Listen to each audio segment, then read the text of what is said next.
Factors affecting fuel costs, well obviously logistics, quality and the market, we've already covered that, we won't spend too much time. You probably know this very well. I put this in here because sometimes with a mixed audience, delivery cost is not directly proportional to distance. Okay, what is much more important really is the cost, because the time taken for deliveries. And I've put an example in there. Basically what it's saying is pellet blower lorry, I'm talking about wood pellets now, quite a large capital bit of equipment, 150,000 quid, quite high operating costs. You've got to have 300 quid a day margin to cover that, and they usually do that, these guys, smaller, they want 2 loads a day. Okay, anything after 2 loads a day is their profit. It's not brain surgery, it's very rule of thumb. And you can add in your O&M costs. So basically what it's saying, a 30-mile round trip is 170 quid a load, but a 60-mile round trip is 260 quid a load. I'd make that point because we're talking about fuels here. Fuels by definition travel.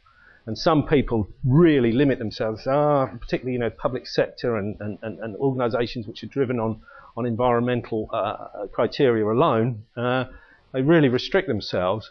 And they say, oh yeah, but the CO2 footprint. The CO2 footprint for running this over 60 miles is not that high. For wood chip, it is 95% plus neutral, carbon neutral, and 5% in harvesting, chipping, transport, okay, or less.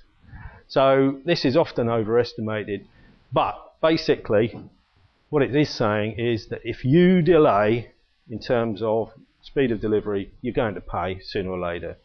So I see crazy occasionally people have said, oh yeah, well you can blow chip. Well, chip, you can shovel it faster than blow it. You're putting in masses of energy, and people say, oh yeah, but it's cheap. You can put an above ground store and you just have a hole and pipe it up and you blow it through something akin to a pellet lorry. But it just doesn't stack up because you've got the lorry sitting there revving its engine off, using as much fuel as it would going down the motorway at 50 mile an hour. And I can shovel it faster most of the time. There are a few specialist lorries for some small installations, but I don't recommend it. But what I'm basically saying is, you want something to come in, discharge and get out as fast as possible, otherwise you pay. And in this case, it's a minimum of £2.50 a tonne of delivery for per hour delay for a 20-tonne load of pellets. And over the lifetime of the boiler, you've got to remember that the biggest input, the biggest factor with respect to the economics of this, of any biomass, is the cost of fuel. It dwarfs the capital cost over the lifetime. There's also seasonal variations in price. Obviously, we know this with straw. You can pick it up straight off the field in the summer. If you can store it, or if you've got a summer load, you can cash in on this. And some people really ignore this. They come along and they have this one fixed price and they don't realise they can get out there and haggle a bit and get significant discounts. Okay, often fuel suppliers, such people with chip, they have insufficient storage space and they want cash flow. So you can go along and you can negotiate on that quite hard and make significant savings. Not perhaps the whole year, but you can certainly come in on a spot basis and make significant savings. Up to 20% discount, sometimes even more, depending. Okay. And now, if we just have an example of a few prices, just to give you some idea. 30% moisture content roundwood chip. Now, if it's a larger installation, 500, 250 kilowatts and above, really, I wouldn't recommend that you start specifying on 30% moisture content chip. It's more expensive for the reasons I've said, and you're restricting your flexibility for the future. 40% moisture content chip. You see the price comes down. 50% sort of whole tree chip. This is a contractor who's coming in and they just chuck, the whole tree goes through motorway clearance, that type of roadside clearance, railway clearance, and they just want to shift it quick. The price comes down. Okay. 30% short rotation coppice chip. Now this does vary place to place, but certainly up in the main short rotation coppice, so that's up in North Nottinghamshire and Yorkshire and Lincolnshire. A lot of that is going into the power stations because they get additional rocks for that.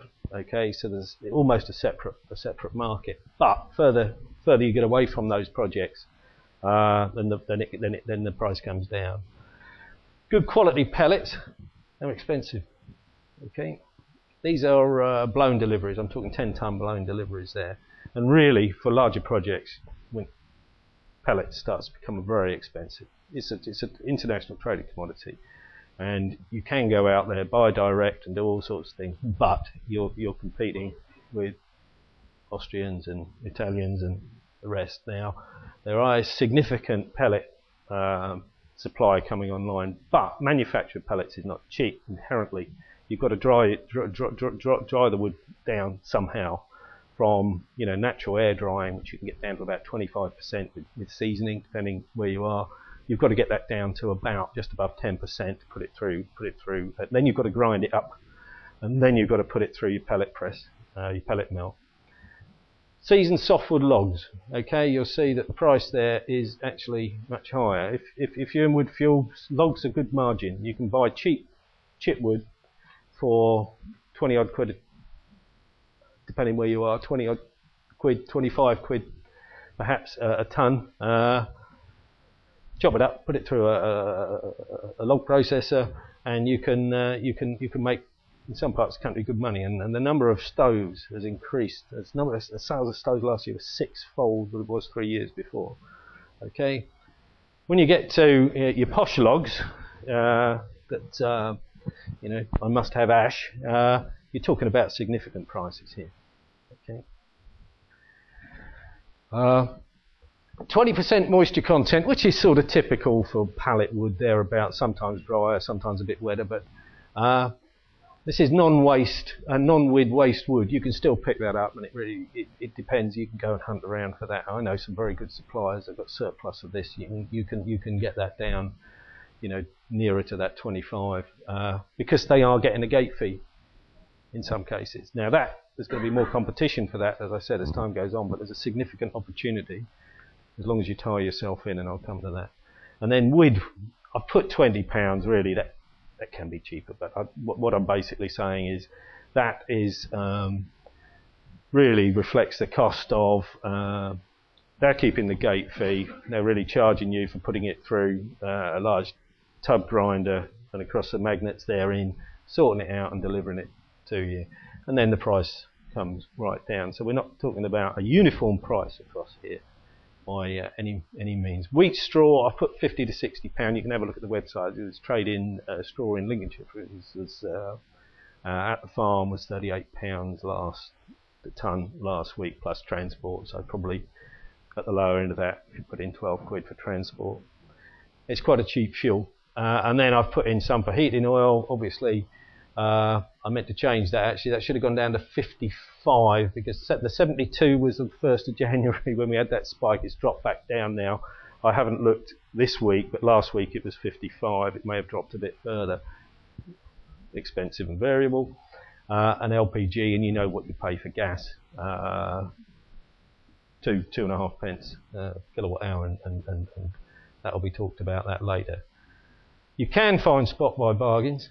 Okay, but don't base your long-term economics on that. Future price trends. Well, we know supplier and transport costs are increasing. I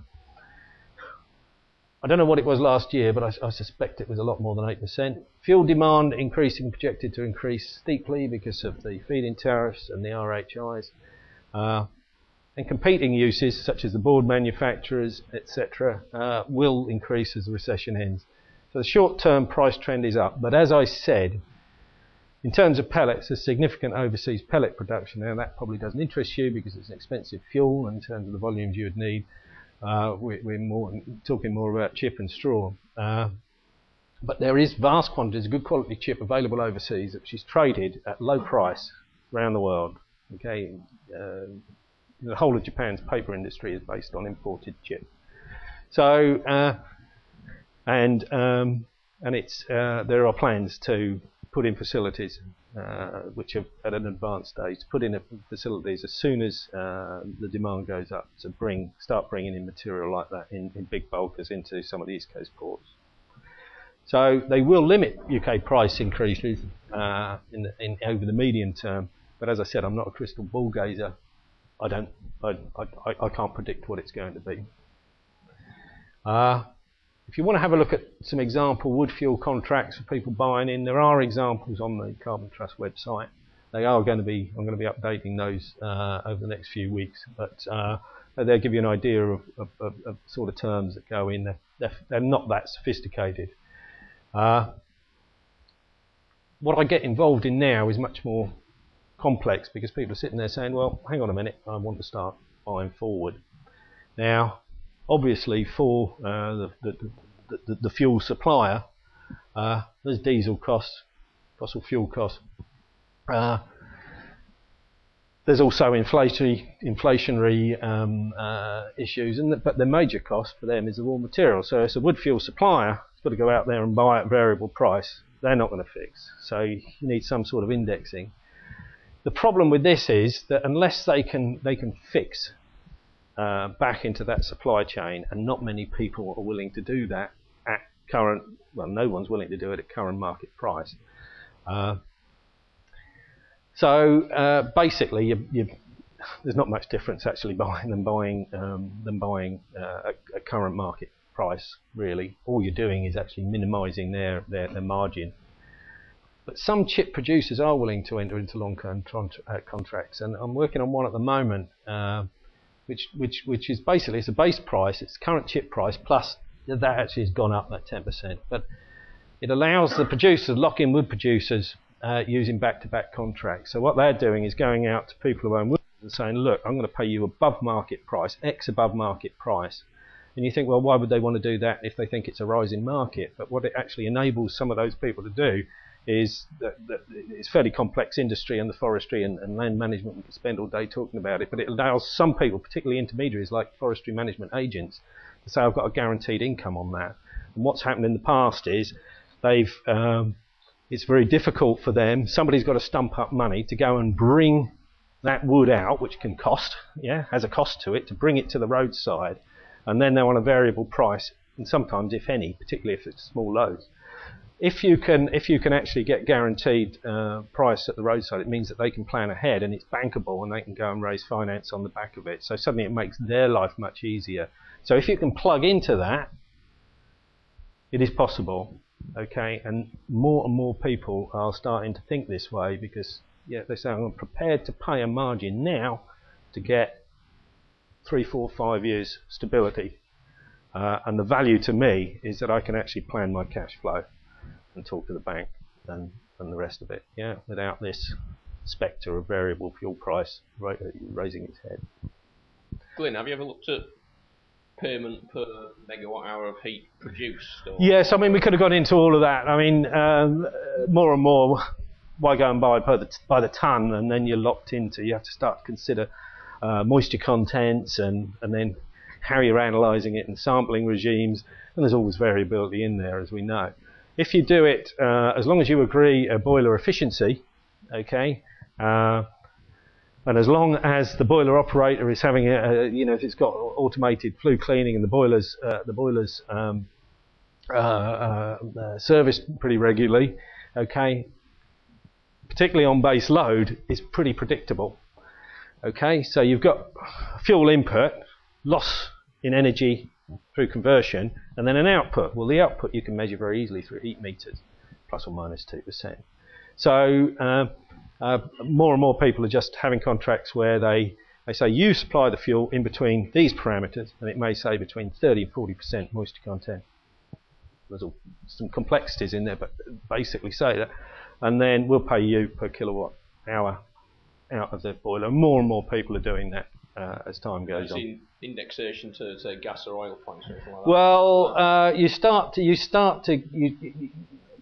people have messed around with that, but then a lot of people who want to go down the biomass route don't want to lock themselves into into those rising prices. You can start to get very complex and you say we'll take 30% of the price on oil prices and all the rest of it, because you know that you can work out on any operation. I did it recently, and in terms of costs, the fossil fuel input costs into producing chip was, and that was not red diesel by the way, was about 13% in terms of total cost of production of the chip. Well, you can easily work out, you know, what the cost inputs are. So there will always be an inflator in there for fossil fuel in terms of buying that chip, okay, because the fuel supply doesn't want to get squashed. But if you try and increase that, then it's the fuel purchase. So do I really want to be locked in what I'm pretty damn sure, let's say for oil prices, is going to go through the roof, and then for gas prices, there's been historically there's been quite a lot of fluctuation there in terms of wholesale gas prices. So which index? And you know, it's your view. It's your view. You're the people that may be buying, and so it's what's your view of the future. And I can't instruct you on that. All you can do is lay out the basics of where price trends are likely to go, and then you have to look at your situation in terms of cash flow and risk and risk mediation. In terms of your own businesses, and say what suits me. Now you're all business people, you all know about, you know, contracts and all the rest of it, so you're probably, you know, as well qualified as anybody to sit there and do that, but it's how does it affect your business, and you have to look at your own financial situation and cash flow, etc. to determine that. So, you know, it'd be lovely to turn around and say, oh, it's wonderful and it can do all of these things. Technically, it can. You can do all sorts. You can produce steam. You can do all of these things. When it comes down to it, what's the return and what's the risk? Okay. Well, cost, return, and risk. Okay. And this is the variable that nobody can say. My own view is, and what I did when I started saying, if it was my money, what would I do? Okay. Certainly I'd wait till the RHI document and read the small print very carefully, but I would, if I were at the sort of scale that some of you are talking about, I would be looking very closely at straw, and I would be looking very closely at clean waste wood, and if you're big enough, I'll be looking at wood, okay, and looking at those options very closely, because there are opportunities here to knock the bill with minimum risk.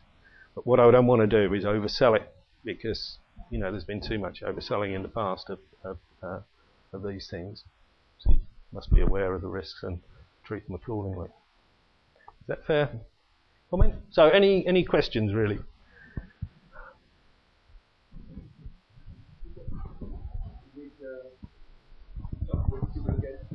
Sorry? Wood. It's wood fuel which has got to be burnt through a waste incinerator directive compliant piece of equipment. Okay, so a typical wood fuel boiler, you know, it may be burning wood, and it may be operating up to, you know, 700 degrees.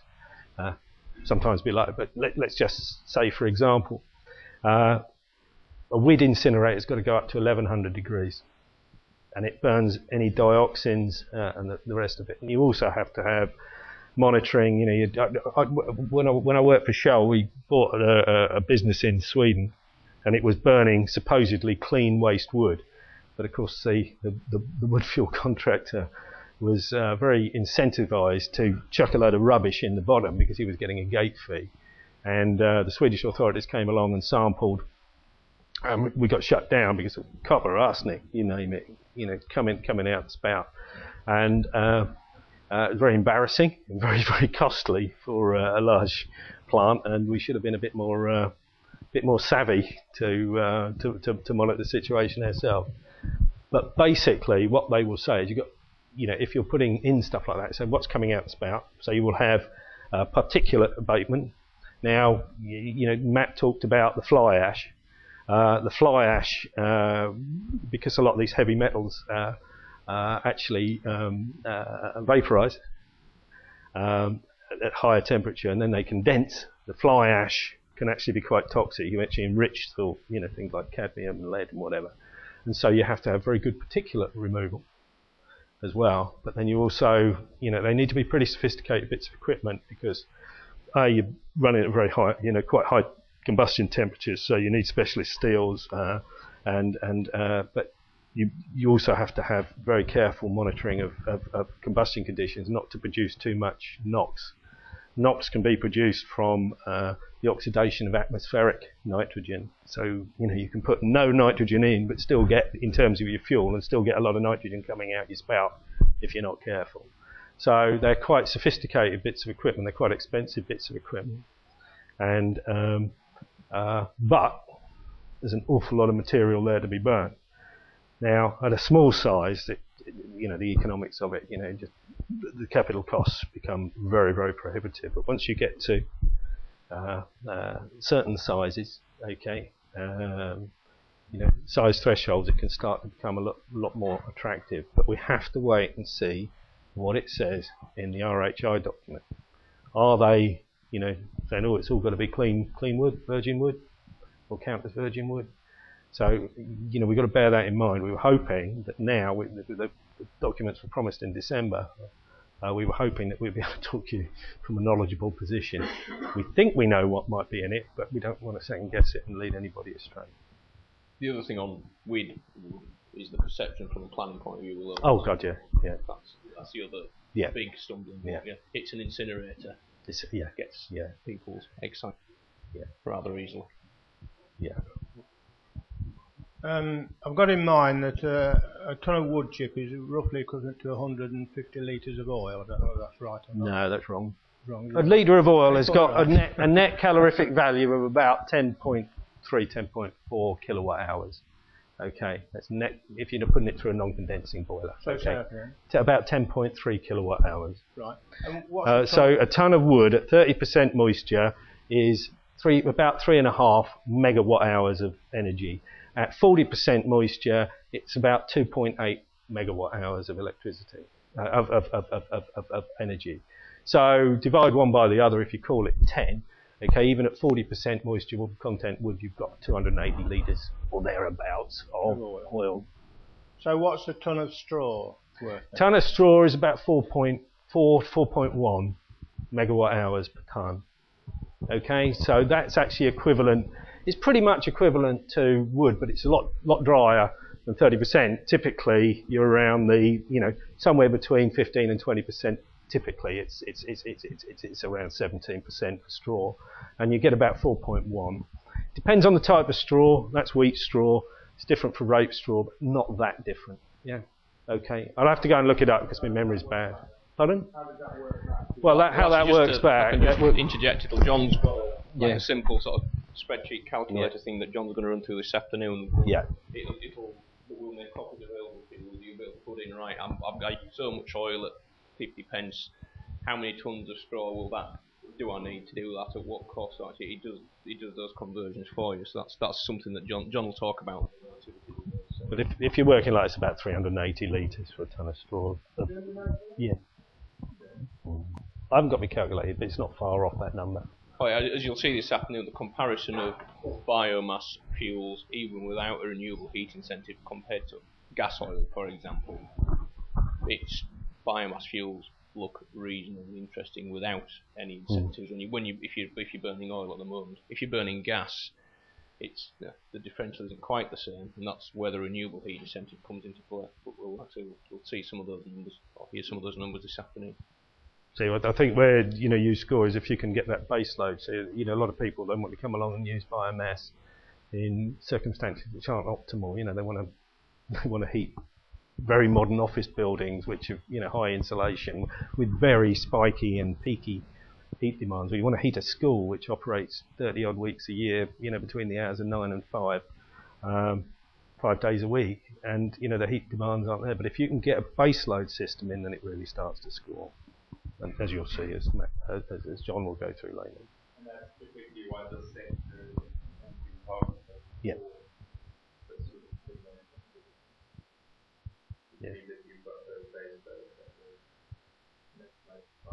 Your industry comes up, if you do all the metrics and you run through the fundamental economics, your industry comes right up there, okay, as one of the ones that can benefit most from behind.